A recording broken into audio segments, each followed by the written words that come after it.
tennis or ping pong game. Not watching weird tennis or any ping pong game. Watching your head move around, your eyes moving all over the place. Because I'm watching this screen and then I'm watching this screen to make sure that we're live and that everybody can hear us and that we're coming through. So hi, everybody. I think it should be working now. Tonight we've got the two wonderful people, me and Willie Freeman, and Smokey's here as well. These two boys are going to have a nice little discussion. I'm basically just a glorified clock. Wow. Anyway. Freudian slip. All right. Well, the hat's not on, so I can see the resemblance. There we are. Are we happy now? We flipped a coin beforehand, and Willie is going to go first. It's going to be basically just every 2 minutes we sort of swap over. So, yeah, I'm just a glorified clock. And I will be shouting. I will probably shout when you have 20 seconds left. Give you a wee bit of a warning. Is he happy enough with that? Boy. Yeah, good by me. Yeah. Perfect. Right, Willie, then I hand the floor to you, and your 2 minutes starts now. Thanks, MathPig. All right, so this is about reasonable beliefs, and this is based on a claim that I believe I heard correctly at Will Kincaid's. I think, Smokey, I heard you say that I was an unbeliever and therefore I couldn't be expected to be reasonable. And by that, I took unbeliever as not a believer in the Christian system of faith. And so what I would like to know is if that you think that unbelievers can't be reasonable. And that's all I need for this section. Okay, that was dead easy. Over to you, Smokey. Well, that took 40 seconds. Okay. All right. Sounds good. Okay. I was going to kind of do a little bit more of an opening, but I guess I'll chalk that into it. Okay. Whatever you're ready. MathPig, I guess. I think you may have misheard or possibly misrepresented. I think what I may have said, and it depends on what channel you're talking about, because I'd said something similar a couple different ways. But on one of the channels, I think it was Atheist 420, I talked about how atheists don't have a moral foundation to latch onto for their altruism or benevolence. So it was a moral argument. In terms of reasonable beliefs, I think the indicator to me from my foundational worldview is that generally, as I interact with atheists, they tend to have unreasonable justifications for their beliefs. In fact, it many times tends to be emotionally leveraged or emotionally dictated, and they tend to believe things that appeal to them most as opposed to things that seem to most likely be true. That was also 40 seconds. Well, I want to keep it fair. Oh, okay. If we're keeping it fair. Willie, back to you. This is going to get tedious. Right, go. Thank you, sir.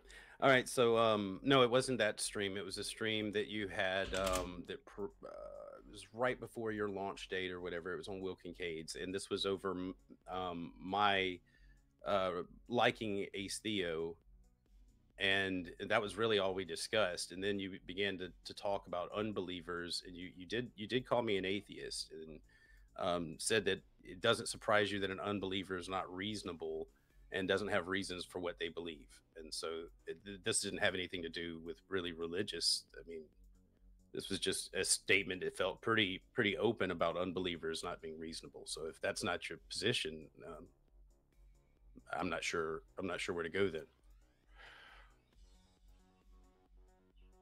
But yeah, if you're happy to do So this, back just to it. Yeah.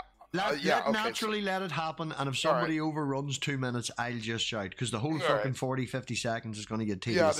Yeah, this is going to get tedious. I agree. You two have a conversation, and I'll naturally hit it back and forth, and if somebody talks for more than 2 minutes in a rant, I will just step in then. Perfect. So I do think there are indicators to someone's reasonability, or at least the epistemology that they latch onto to come to the conclusions or the things that they believe. So someone who happens to be an atheist, or for instance, even a different option that's kind of more on point, who happens to think that Ace Theo is someone who has the most coherent form of Christianity, it would cause me to doubt if you're actually using any sound epistemology to come to your beliefs. Because, of course, Ace Theo is a radical fringe version of Christianity that is roundly discounted by pretty much all of scholarship and all of the 2,000 years of the history of the Christian faith, and any universalist and or free gracer that's emerged. And in the old days, they used to call them antinomians, or they were against the law. They believed that you could live any way you want and still be saved, and they were roundly condemned by pretty much the entirety of Christianity as a heresy, and always have been.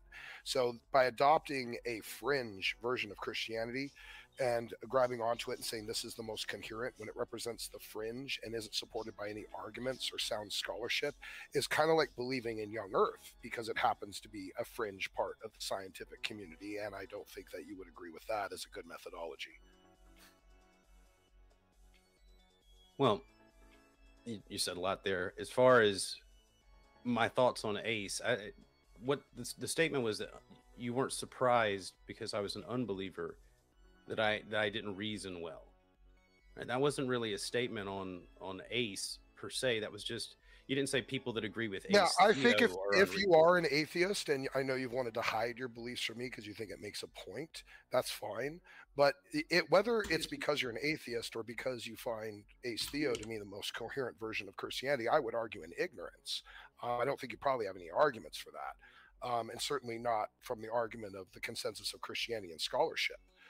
So that would be a demonstration that you probably have an unreasonable methodology of which coming to your beliefs, which would also, I would argue, explain maybe why you would adopt atheism. Because from my worldview, of course, naturally, I believe atheism is a very incoherent religion that grafts onto non-foundations, unjustifiable standards of naturalism and materialism that they can't prove, and ultimately deep down, because of its vacuous grasp to anything foundational, ends up leading to basically the problem of solipsism, which it can't possibly defeat.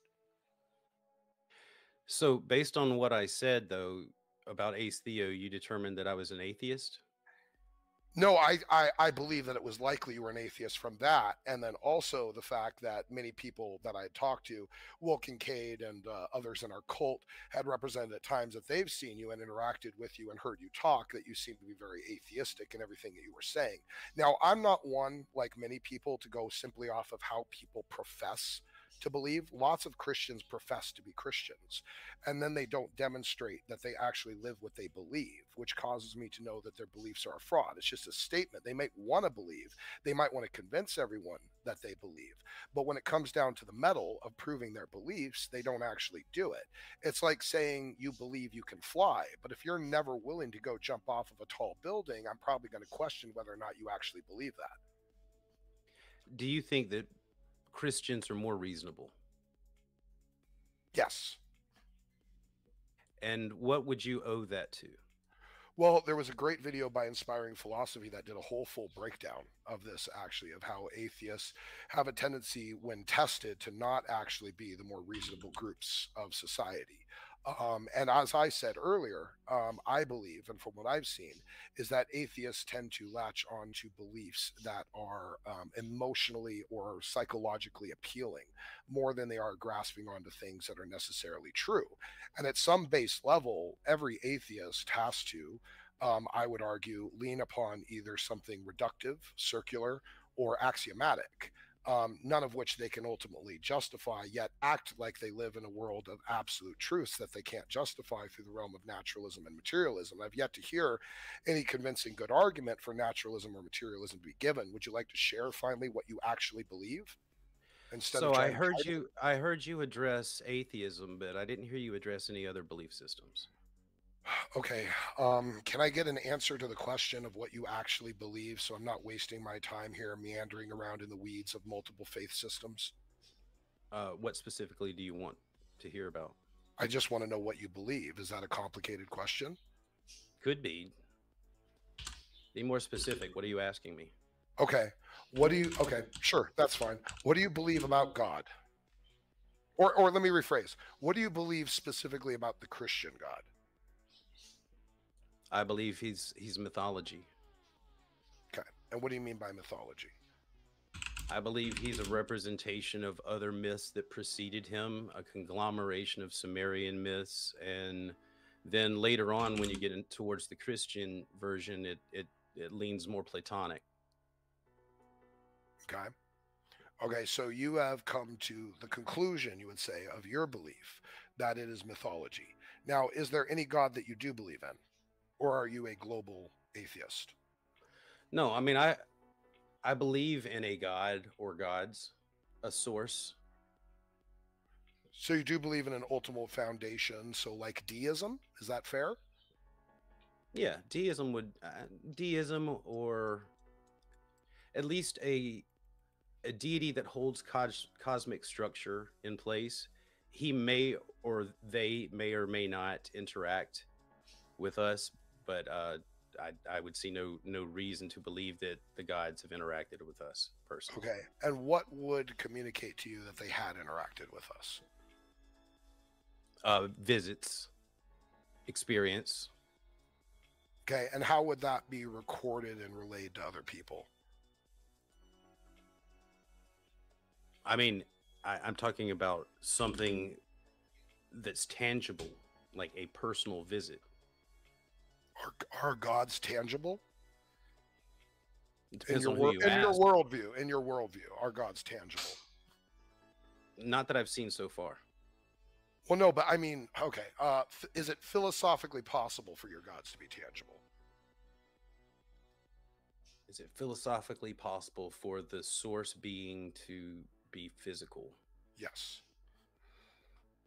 In as much as the universe or the cosmos is physical, then So that God your is physical. god is made out of the same thing as the universe. No, the universe is made out of the same thing that the God is. Okay, so the matter in the universe is co-eternal with God, or the matter in the universe was made and created by God ex nihilo? The matter in the universe would have probably come out of the God. There's no way to be certain how much is necessary for the God. And that is your reasonable belief. No, it's not reasonable. Okay, then why do you hold it? It's just a faith stance. It's not reasonable. I can't prove it. It would be silly for me to posit it as an actual thing. It's an unfalsifiable claim. So, okay, so you admit you believe in something that you have no reason to believe. Correct. Okay. I don't know where else I need to go with it. We're talking about reasonable beliefs, and you just admitted that your beliefs are unreasonable. So I don't know where. Yeah, I I'll tell didn't you what. say I'll hand over. I said the belief in that God, that anything beyond cosmic structure, that is unreasonable. Cosmic structure pretty much can sum up what I experience and make my judgments on. Okay, what now? You need to explain what cosmic structure is. The system that we live in that basically shapes our perceptions. Okay, now does that come from a god? It could. Does it come from the god you don't believe it's reasonable to believe in? Well, he never told me.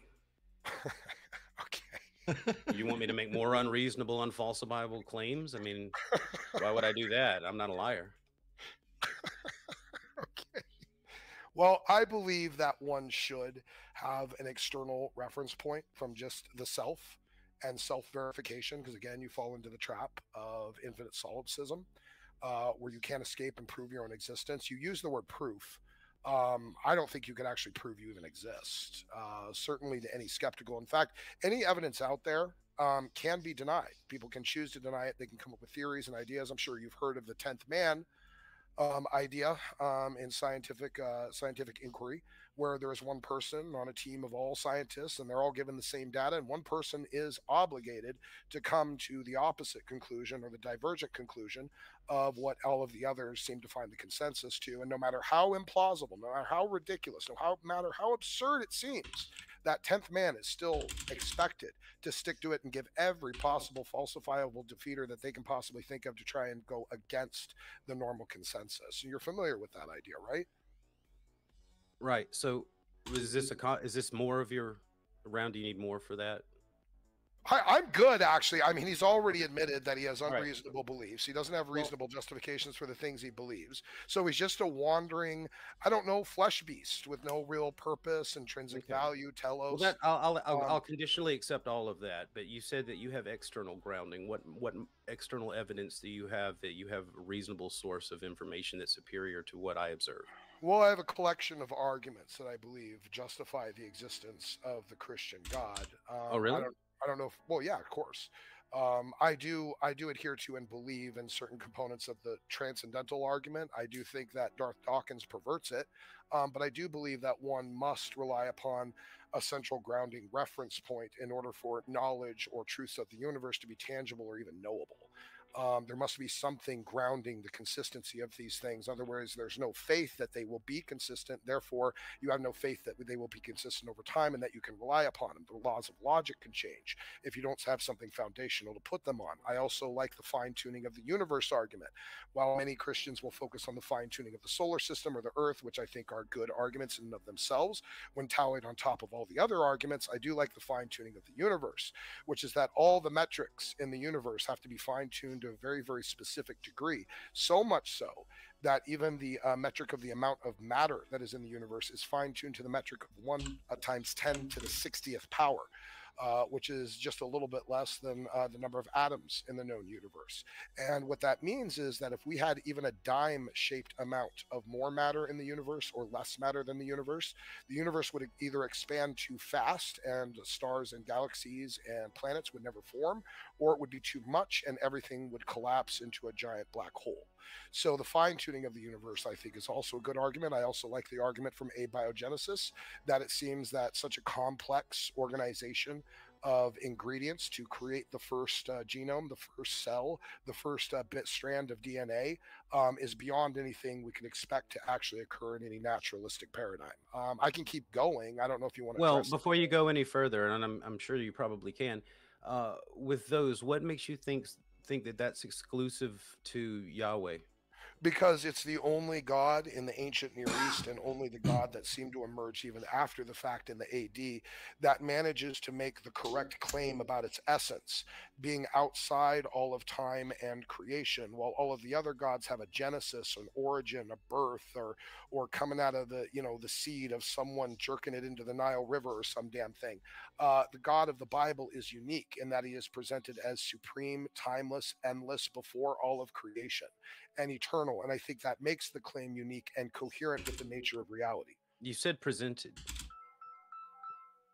You said presented, so you're saying presented somewhere. This God is presented. Yes, I believe he shows himself in the book of Revelation and the book Hmm. of nature. The book of Revelation only? I just said the revelation in the book of nature and in the divine revelation. Yes, absolutely. Between those Okay. two things. So the divine revelation would be the Bible, and in nature you see specifics that point to Yahweh that you could make the case for Yahweh without having to use the Bible at all to justify. Oh, no, no. I think that well, let me think about that for a second before I answer because I want to be clear on this.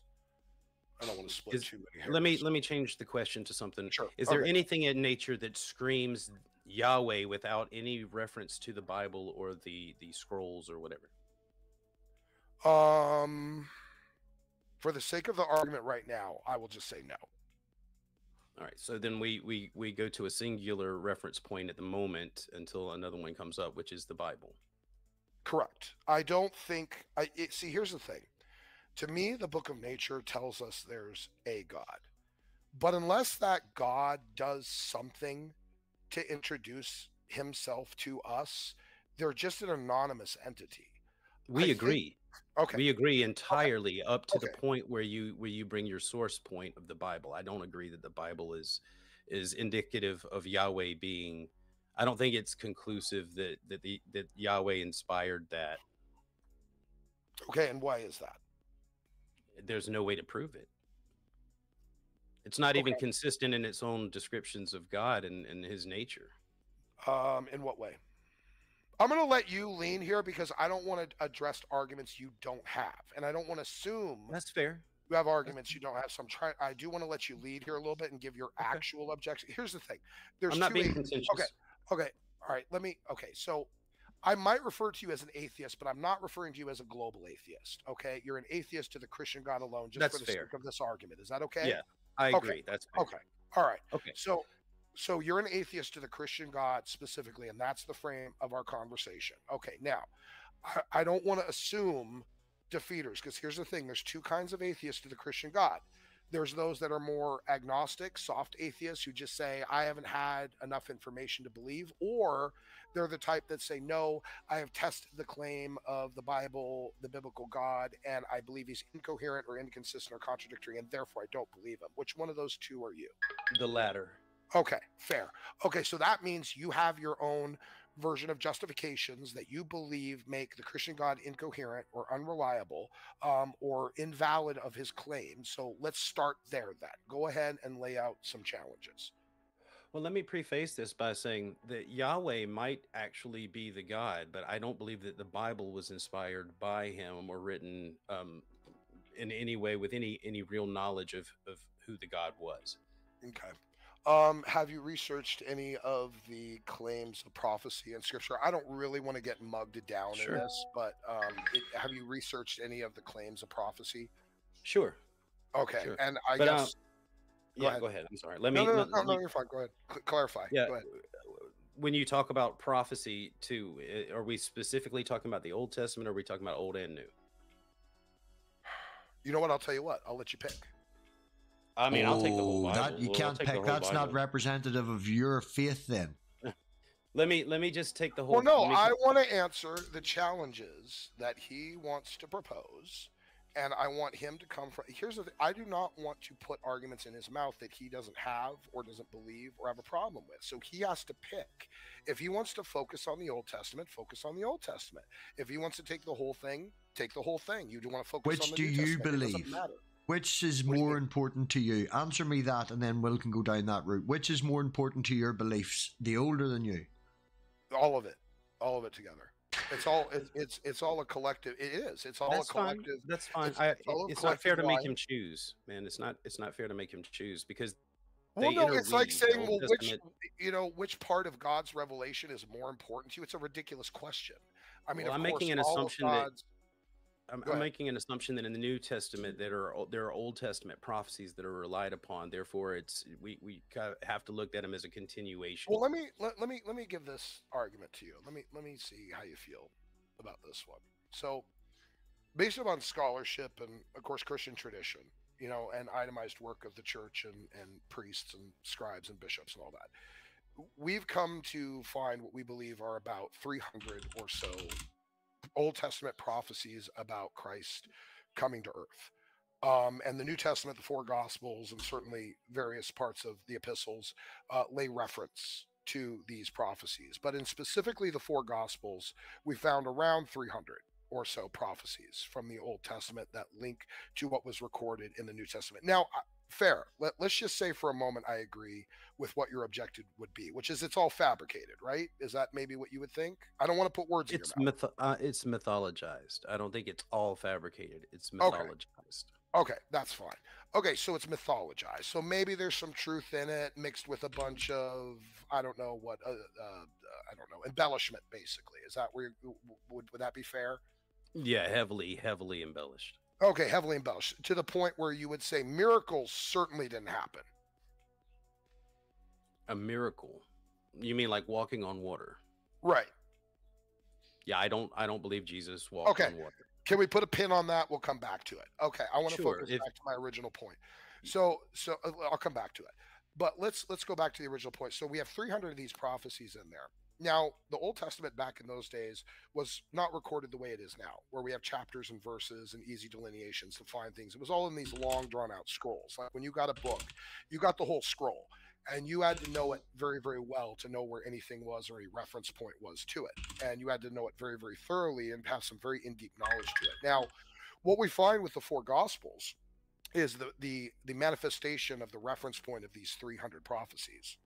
Now, I think even if you were to take a naturalistic paradigm approach and look at this, someone being able to create four different books, each with the same coherence and consistency, all referencing Old Testament prophecies, some in unison, some individually, all referencing back and keeping all of that together and finding all of those different references through all of these hundreds of pages, all of these scrolls, and being able to find all of these references and pull them forward from memory into these books to reference them all individually, I think is an action of near supernatural capacity. What do you think of that?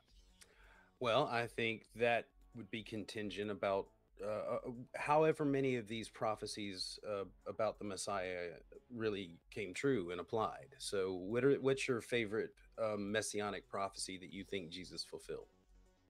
Oh, well, naturally, as a Christian, I mean, the favorite would have to be his death, burial, and resurrection. And I Mm, would go to What passage. prophecy is that fulfilling?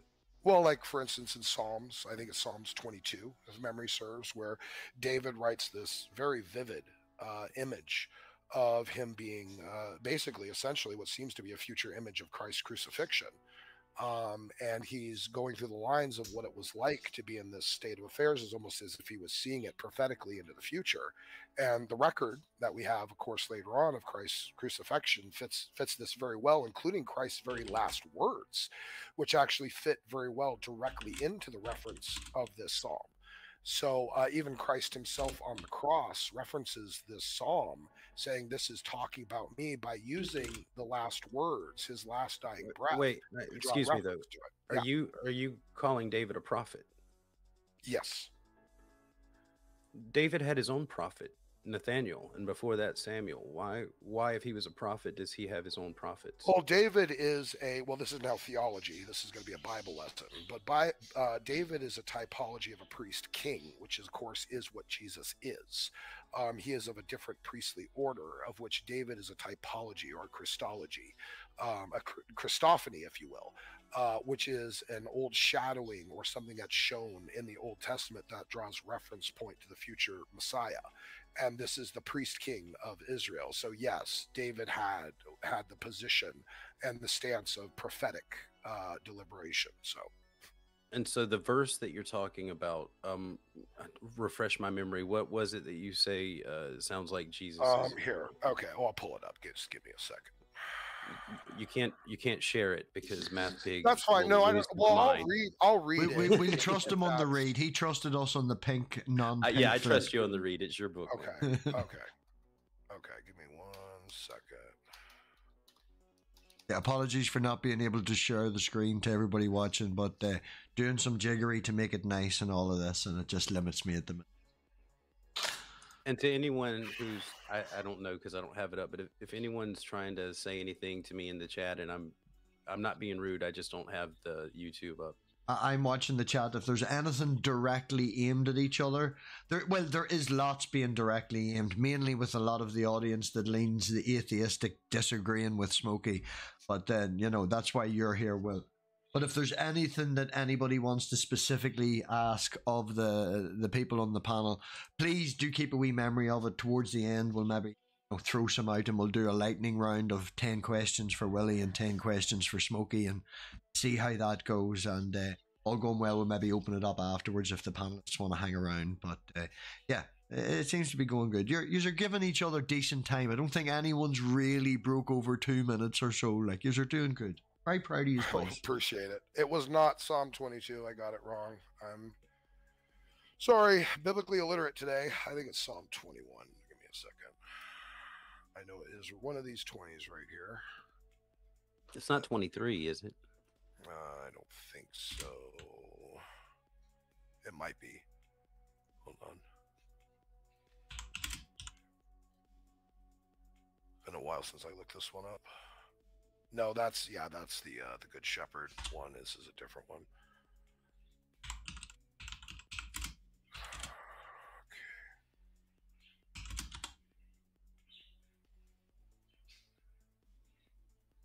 Come on now. See, this is a good thing. Pointing out to a person in the chat who's asking about the background music. When there's dead silence and nobody's talking, that's why you're hearing the background music. If people were having a debate, then you wouldn't hear the background music. that's a fair point. If everybody was actually talking, the moment it went quiet, somebody was like, The background noise. It's distracting. You didn't hear it before. Everybody was No, I talking. think I did get it right the first time. I think it is actually 22. I don't know why. I think I may have typed it in wrong, possibly. KJV.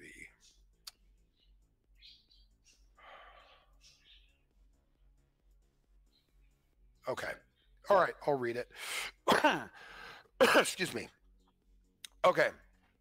To the chief musician upon Ijeleth Shahar, a psalm of David. My God, why hast thou forsaken me? Why art thou so far from helping me and from the words of my roaring? O my God, I cry in the daytime, but thou hearest not, and in the night season, and I'm not silent, but thou art holy. O thou that inhabitest the praises of Israel, our fathers trusted in thee. They trusted and thou didst deliver them. I'm going to switch from KJV because that's going to get tedious. Oh, gosh, freaking Brian Reader. Okay, here we go. All right. No, I think it was, yeah, Brandon Irish got this locked in here. Okay, they cried unto thee and were delivered. They trusted in thee and were, oh, wait, hold on. Sorry. I just switched it. There we go. This is there coming we up go. in Now 5 minutes now. Come on. Okay, all right. Our fathers trust in you. They trusted and you delivered them. They cried to you. They were delivered. They trusted in you. Were not ashamed. But I am a worm and no man, a reproach of men and despised by the people. All those who see me ridicule me. They shoot out the lip. They shake the head, saying, "He trusted in the Lord. Let him rescue him," which, of course, is something they say, mocking him on the cross. Let him deliver him, since he delights in him. But you are he who took me out of the womb. You made me trust while on my mother's breasts. I was cast upon you from birth. From my mother's womb, you have been my God. Be not far from me, for trouble is near, for there is none to help. Many bulls have surrounded me. Strong bulls of Bashan have encircled me. There's theological significance there, but I won't go into it. They gape at me with their mouths like a raging and roaring lion. I am poured out like water, and all my bones are out of joint. My heart is like wax. It has melted within me. My strength is dried up like a potsherd, and my tongue clings to my jaws. You have brought me to the dust of death. For dogs have surrounded me. The congregation of the wicked has enclosed me. They pierced my hands and my feet. I can count all my bones. They look and stare at me. They divide my garments among them, and for my clothing they cast lots. But you, O Lord, do not be far from me. O my strength, hasten to help me. Deliver me from the sword, my precious life from the power of the dog. Save me from the lion's mouth. That's 2 minutes. Okay, all right. Okay. And the 6 to set it up, for fuck's sake. Well, I'm sorry. I'm winding. Go on ahead. It was 22. I was right the first time. I should have skimmed further through the passage. My bad. All right. So, I mean, there is some symbolism there that I can see, but with the pierce the hands and feet, I believe is referring to his hands being tied in this situation that he was in, because if I'm not mistaken, at the time, there was the Saul line, and then there was the Davidic faction, and there was Samuel had first declared Saul king and anointed, and now David had to wait his turn. But there was already rumors around, and Saul was tortured day and night by his fears. So David was like running for a great period of time, and I believe that's when he penned this. Maybe it's not talking about his situation, but it seems like it has to be bent a little bit to make it fit. Do you have anything else that is more conclusively pointing at Jesus as being the Messiah? See, I think probably what we should do at this point, because what's going to happen. Could I ask you a question then, a different one then? We'll just get off of. Fine. All right. How about this? Could Jesus be the Messiah if he was a liar? No. Okay. So there's this, I think it's in Luke. Is it in Luke where he talking about where he didn't tell the disciples that he was going down, and then he ended up going down? No. It's when he read in the synagogue. He read Isaiah 61, the first part of it. Okay. Are you familiar with that verse? Not specifically off the top of my head. So I believe it's in Luke. He gets up on Sabbath and takes the scroll of Isaiah and begins in Isaiah 61, and he reads almost all of the verse and then says, "In your hearing this day, this is fulfilled," and sits down. Okay. He doesn't quite finish the verse, but he's saying that Isaiah 61 is about him. Would you agree that that was what he's saying?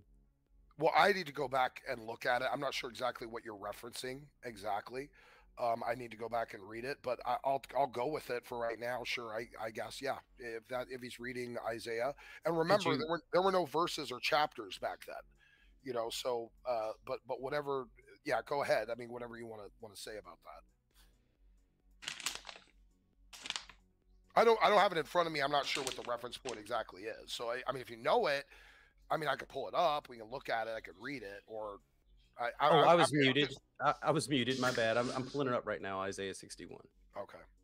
All right. So here we go. Isaiah 61. He said, "The Spirit of the Lord God is upon me, because the Lord hath anointed me to preach good tidings unto the meek. He has sent me to bind up the brokenhearted, and to proclaim liberty to the captives, and the opening of the prison to them that are bound, to proclaim the acceptable year of the Lord, and the day of vengeance of our God, to comfort all that mourn." Of course, he just stopped at to proclaim the acceptable year of our Lord and stopped. Hmm. But there's Yeah. more. Oh, that There's makes more. beautiful sense. That makes beautiful sense. Actually, I wonder why. I know why he would, because the Jews were expecting a Messiah to come down who was going to liberate them from Roman rule and make them a world superpower and bring them back to where they had basically been in exile from kingdom to kingdom. And this was not Christ's purpose for this time on this earth. He was here as a servant. In fact, the theme of each one of the Gospels encompasses each one of the, I guess you would say, purposes, for lack of a better word, for his presence here, or his nature, or his essence. He was here as the servant. Mark records him as the servant. Luke records him as a man, fully man. Matthew records him as a king, and John records him as God. Now, here you see where he stopped. It's because at this time, he's here to be a servant. He's not here to bring the vengeance, the judgment, and the destruction. That's what happens in Revelation at the end. That's where the completion of the rest of that passage comes into play. So, of course, naturally, when he is here teaching and giving them a mirror or basically a shadow of the past that is pointing to him at this time, he's not going to bring up the vengeance side, because that's not what comes later. His purpose in his ministry at this time is to be the suffering servant. And by But the he way, is this is he how prophecies usually function. They okay. divide. I'm sorry, go ahead. I didn't mean to interrupt you. I'm sorry, go ahead. The suffering servant, that's we can get into that, but and that's fine. But before we go there, wasn't the Messiah supposed to be born in Bethlehem? I'm not sure what he was. I mean, as far as the record Well, goes, he was. I'm going to that prophecy for a reason. Okay. All right, so I guess that would be Micah 5:2, as Jill told me earlier. And it says, and this would be a prophecy that I believe you think is fulfilled, since you said that he was, so Jesus was. It says, "But you, Bethlehem Ephratah, though you are small among the clans of Judah, out of you will come for me one who will be ruler over Israel, whose origins are from old, from ancient times." Mhm. This prophecy was recognized and quoted in the New Testament, right? So this is one of the messianic prophecies. I Do you believe believe so. this was fulfilled? What? Read it one more time. Okay, sure.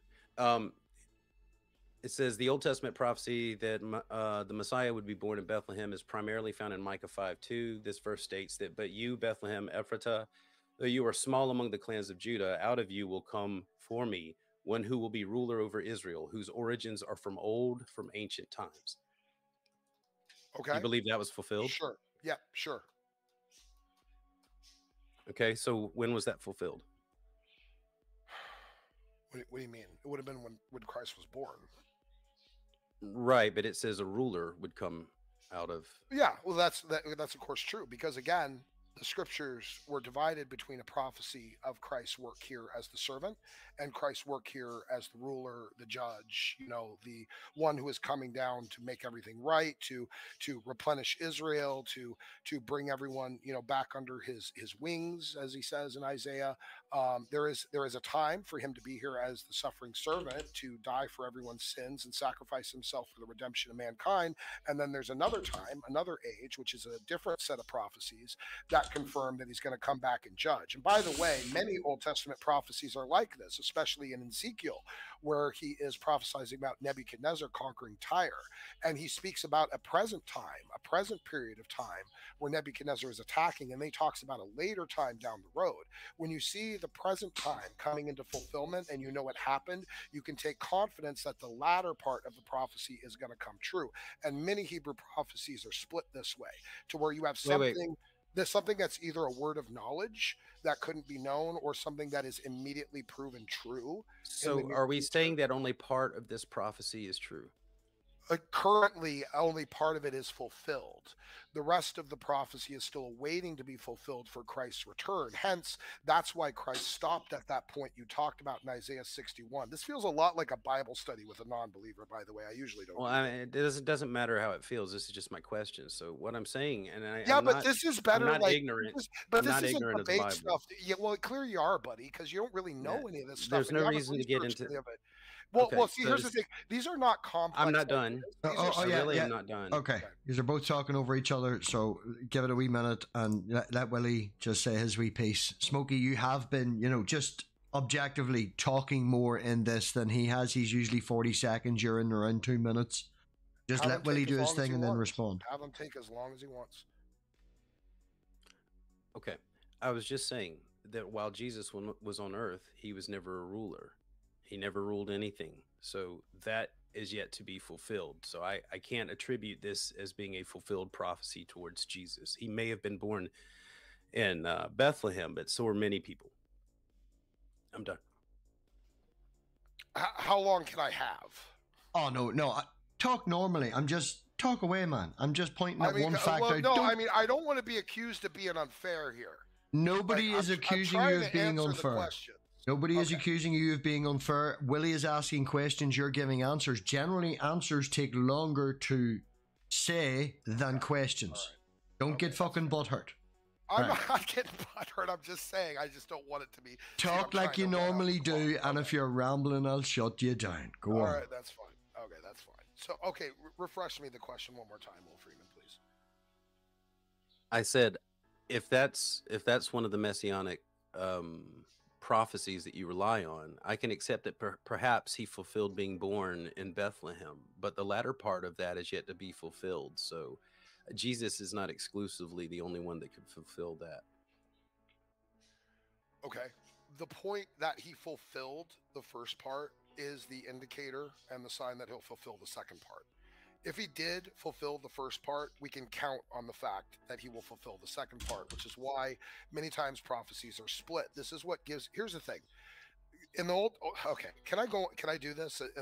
This is going to take a minute. Okay. All right. So in the Old Testament, God even says that he would allow false prophets to come in to tempt the people. He would allow them to come in and tempt them to see if they were really true, if their faith had remained solid, because faith that's never tested is weak and brittle and frail. And the first difficult time you have, it completely falls apart. So the idea that there would be false prophets emerge, the only way you could test a false prophet is to see if one of their prophecies was true or false. And so what many prophets would do to basically verify, almost a seal of who they come from, who they're speaking to, they would give an immediate prophecy that could be fulfilled very soon in the near future.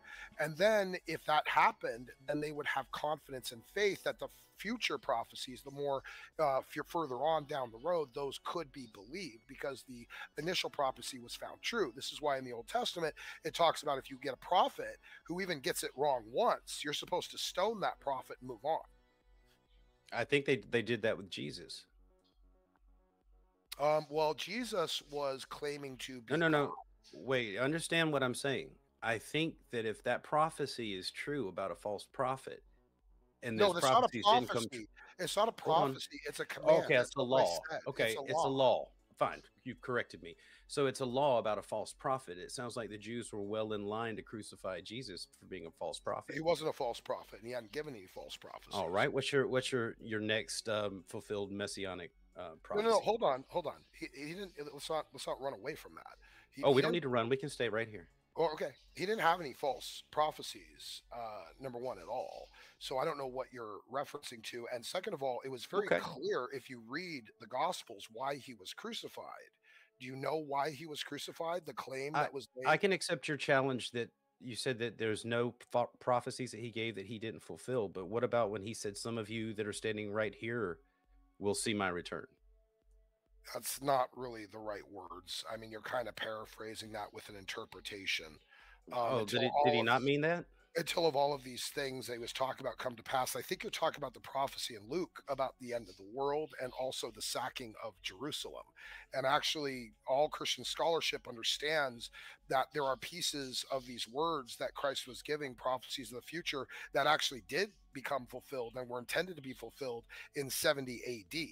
Which is what he was talking about, was says that some of you here will not, die until these things have been fulfilled, because he's referencing basically what's going to be the sacking of Jerusalem and the destruction of the temple in 70 AD. And then the rest of what he's talking about has to do with the actual end of the age, the end of the world, because he was asked two questions.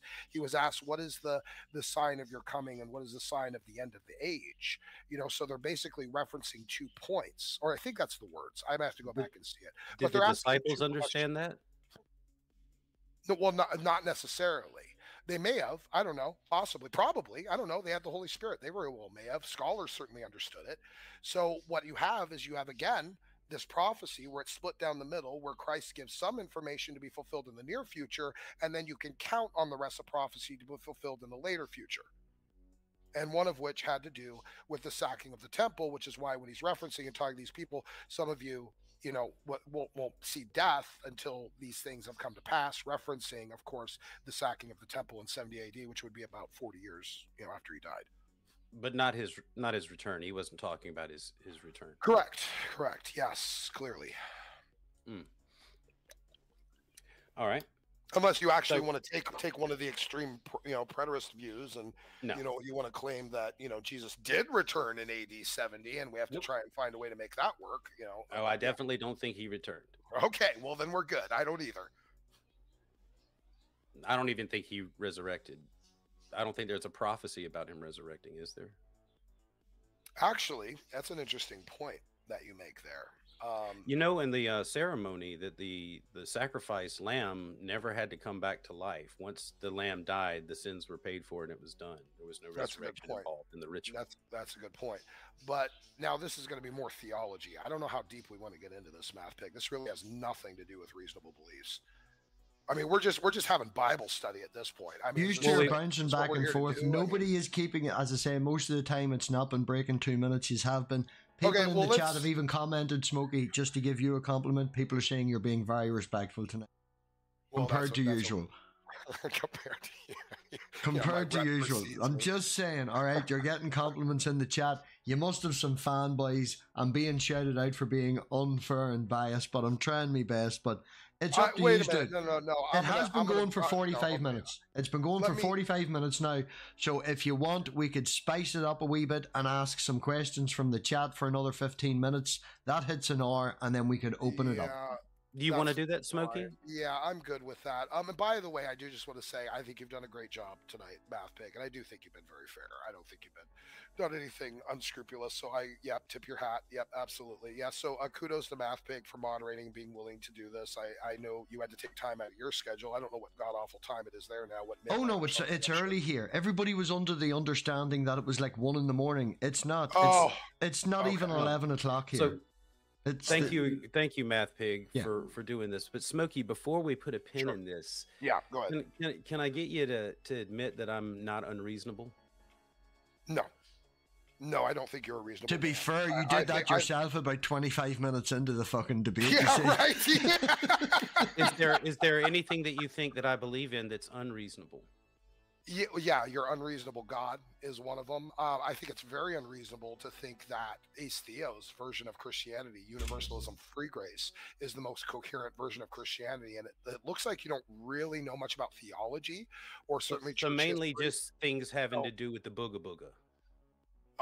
Well, I guess that's what you've so far expressed. If you expressed other things about other things I find to be unreasonable, I'll call those out later too. But right now, Cool. With our limited interactions, you just shown to be very unreasonable in terms of what you take to be true or mostly coherent or most coherent in your mind. And that leads me to believe that yes, you're not a reasonable person, Will Freeman. Now, I don't take that to extend entirely necessarily to all atheists. I've found some atheists that are reasonable people. I've even converted some of them. I'm not an But atheist. well, you're an atheist to the Christian God. Good enough. I know you're not a global atheist, but that's fine. You believe in a God that you have no reason to believe in. So that's Likewise, why. you do too. No, I don't. No, I have lots of reasons. I gave you a bunch, which you addressed none of them. And by the Okay. way, I have a lot more, but you addressed none of them, and you've given no counterpoints or So reasons as let's to why that let's wouldn't be the let's case. take the So, questions and then we'll come back to these I mean, in things about fact, that. you said you didn't have a good reason to believe in your God. I That's said I true. did, I don't. and then I don't. okay. Well, then I said I did, and I gave a bunch of arguments, and I have more, but I gave you a few, and you addressed none of them in terms of their coherency or difficulty, and I answered all of your questions. Well, you just So, mentioned the teleological fine tuning, all that. That's fine. We can talk about those individually if you want to. But the point well, you was, could have addressed any of them, but you I want to could go back. have. You gave 3 But you want to stacks. go back on the attack stream instead of, actually dealing with any of the actual arguments for the justification of what I would argue the Christian God. Because again, the Christian God is the only one with the claim that actually I fits get the it. nature, okay, of a transcendental entity. Okay, go ahead. I was just saying I understand the source of your confidence comes from your book, and so that gives you the feeling it's an external I do believe it's source a of miracle. information. I do believe it's a miracle for 66 books to come together by 40 different authors with consistency, coherency, and all referencing back to each other in a clear, concise type of way and keeping to the general theme, which is the prediction, the delivery, and the recording of the Messiah, his death and resurrection. I think there's plenty, more than sufficient evidence to believe that he lived, let alone died and was also resurrected. Not even his enemies of the day that came after were even dare to make such a bold claim that he didn't actually raise from the dead. So I believe there's a lot of good justifications. Habermas, what's his name? Gary Habermas, I think has an incredible tome that he's assembled together on a lot of the good justifications, both internal to the Bible and external to the Bible. And I think a lot of that is basically just an orgy of evidence, not only to the existence of Christ, but also his work, his ministry, and also how he died and how he resurrected. If it's sufficient for you, I suppose. Well, we all are accountable to our own level of sufficiency, and I would hope that if we're reasonable people, that we would look for reasonable justifications and external reference points for only just our individual subjective epistemology, which seems to be what you do. In fact, I think you tend to believe things that you like, not things that you tend to have any good reason for. And I think that's unreasonable. I think you're unreasonable. I think you're an unreasonable version of a non-global Christian atheist. I think the only thing you've been able to say I'm unreasonable about is booga booga. Okay, fine, buddy. That's good. I'm good. Got with one that. question here. I can see. Ask Will why he never had no valid facts, only opinionated assertions. That's for Will. I'm looking down. I'm not seeing any more. Do you want to go with that, Will? Yeah, sure. Valid facts about what, though? We're talking about booga booga. Okay, you do understand that that is a presupposition, right? Explain it to me. Well, as in you simply adopted the idea that the Christian God or the manifestation of the Bible is a fraud or not recording actual history. Oh, you want to know? You want to know reasons for that? Standard? Well, I want to know what standard of evidence, since you're an unreasonable man. Sure. What standard of unreasonable standards you're applying to come to The that Bible. conclusion The and why it Bible should is be trusted. The Bible itself is inconsistent in the way that it describes the God and then attributes actions to him, which would be inconceivable of a God that's being given lip service to. Like slavery? No, I don't give a fuck about that. Okay. All right. Well, then give me another example. We got another question. We got a question for Smokey this time, coming from Richard. Sure. What would be the difference between 66 books being coherent but written independently and your personal bias making them seem coherent look like? Sure. Absolutely. Good question. I appreciate that. Well, whenever you have any type of field of research or study or dissertation or ideology that people are commenting on, and you get 40 people in a room, say 40 scientists in a room, you're going to get maybe even 40 different opinions. And certainly when you bring two Jews to an argument, you're going to get three opinions out of them. So people have the ability to engage in lots of epistemological traps. And this is why we kind of rely upon each other to provide arguments and then defeat those arguments if needed, so that we all help each other gleaning towards the truth, which means we rely upon an external reference point instead of just our own.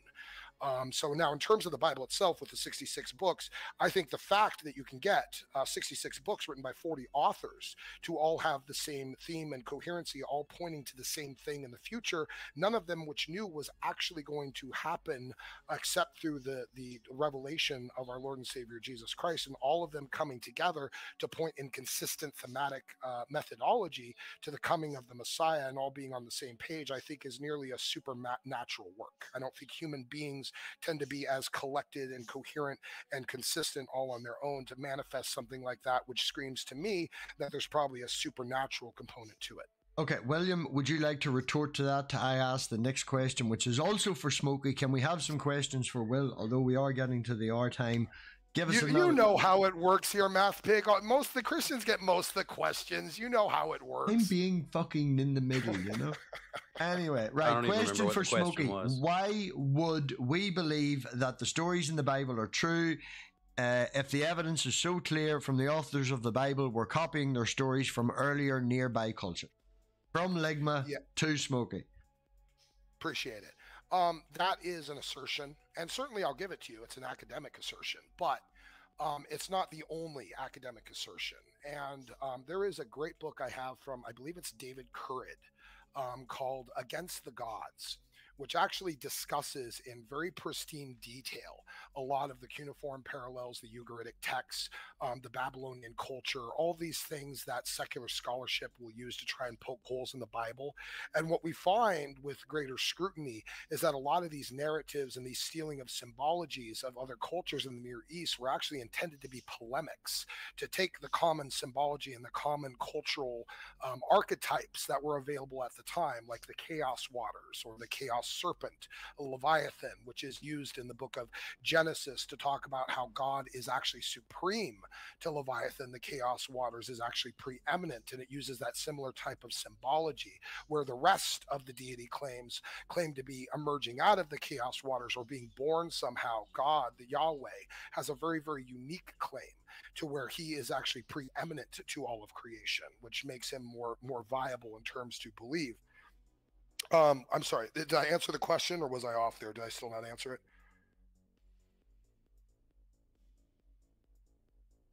Give it to me one more time. Give it to me one more time, just to make sure I got it. You're muted. You're muted. You're muted. Yes, I've been pointed out to me to a very nice person in the chat that my audio was not muting at me, as I had hoped. I was muted. I was checking to see if it was buffering. If the buffering's gone, that should be okay. Did I sufficiently answer the question, or the gods of the internet made it buffer, so I don't know what went out there. Okay, but the question is aimed at Will. Does Will think that you answered the question? Yep. Go ahead, Will. Do you think I answered the question? It sounded like you were. Okay. All right.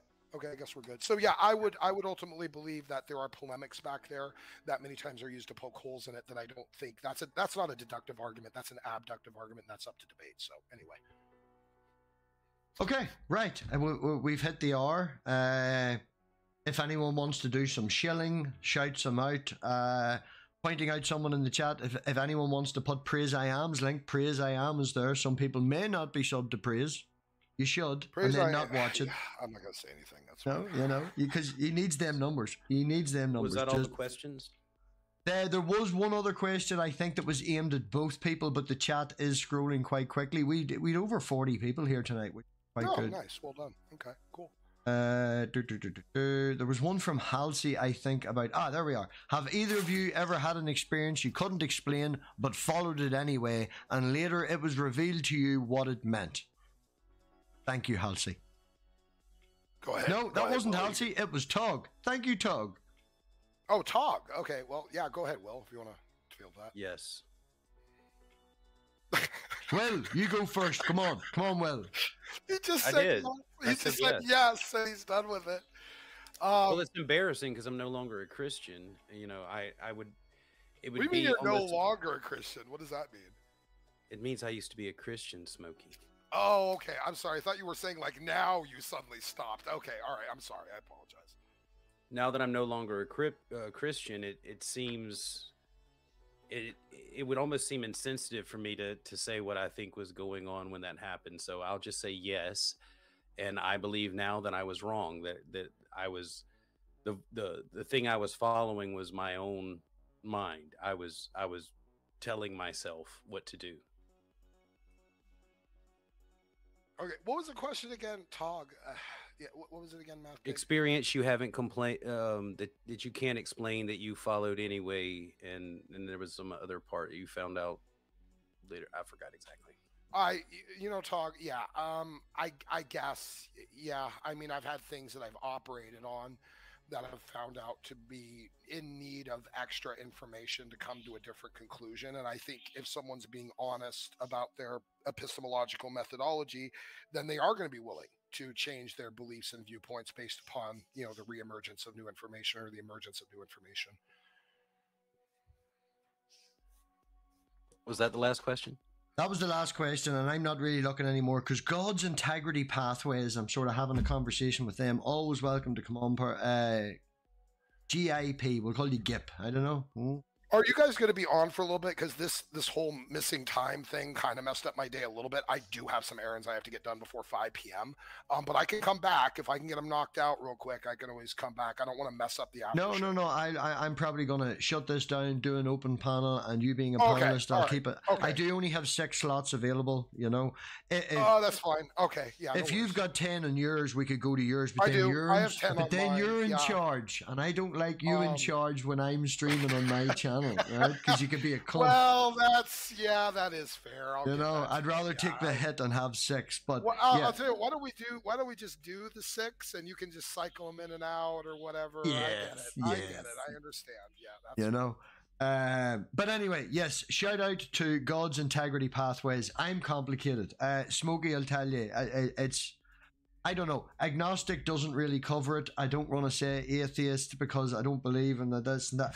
There's an awful lot to me. My wee girl, she's 8. She's going through all of that now, Catholic stuff. So we talk about God a lot, and I'm happy with her to do that and supportive of it. And I don't know. I'm a complicated mess, and you can't put it in a label. You're welcome to join and have a conversation.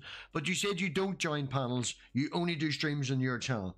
So I don't know. Is that being a little afraid? Even Smokey came here, Yeah, I mean, he has joined panels before. Maybe he's talking about atheist panels. I don't know.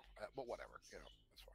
Well, you're welcome It's good to see you, Isaac. Shout out to Isaac, God's Integrity Pathways. Good to see you, buddy. Thanks for popping in. That is way easier to say. Isaac, nice to meet you. I'm Robbie. There you go. More than welcome to come on anytime and have a chat. And as I say, we will be dropping this. Does any of you... I was going to say, Smokey, you don't have mods. Willie, do you have mods? Can you drop the link in without me having to put something in? I'm not even looking at the... Yeah, you're not even looking. Right, anyway. Give me mods. Let me just see. Right, this'll do. Boop, boop, boop, boop, boop. There. That's the link. If anyone wants to join, as I say, limited to 6. We'll be closing this down and bringing it back up again in 5-10 minutes, yeah, that's about it. I don't know when I'll go live again. We'll see. If anyone wants to host debates and are happy with my moderation, feel free to reach out. Emails somewhere in the doodly doos. And what link did you want me to post? I got confused. You were too slow. I did it myself. Okay, good, perfect. Just didn't want people complaining about me using my keyboard, so loud. Clickety clack. Right. Do you have anything that you want to close with, Smokey, before you go? No, I think we kind of covered all of it. No, yeah, I think we got to the point that I was hoping to validate and prove on the stream. So yeah, no, we're good. I'm good with it. Yeah. Well, I think I did too. Okay, well, I'm glad that everybody thinks it's a win. I'm glad I would like that to both pick of this you up think it's a win. because then everybody wins, right? Well, Freeman, Yeah, you're welcome. I would Anytime. like to get further into your People are messianic piling into the prophecy sometime. backstage, so I'm going to end the stream and then Okay, right. bye, everyone.